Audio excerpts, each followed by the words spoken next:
তুমি আজকে তোমার কোন ইসে আমার এখানে দাঁড়িয়েছো? তোমার লজ্জা হয় না তোমার? আল্লাহ বলবেন যে আমি একদিন অসুস্থ ছিলাম,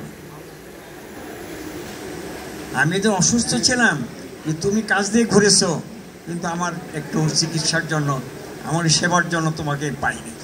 আর আজকে তুমি আমার সামনে দাঁড়িয়েছো, তোমার লজ্জা হয় না? বান্দা বলবে, ইয়া রাব্বুল আলামিন, এটা কেমন করে হয় যে আপনি অসুস্থ ছিলেন আর আমরা চিকিৎসা করিনি?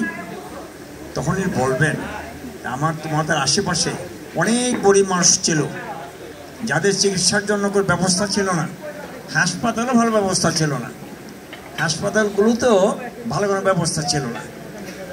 এত বড় হাসপাতাল, এত চিকিৎসা কেন্দ্র, এত কিছু, এত উদ্বোধন, এত কিছু হয়, কিন্তু সেখানে একটা আইসিইউর কোনো ব্যবস্থা নেই।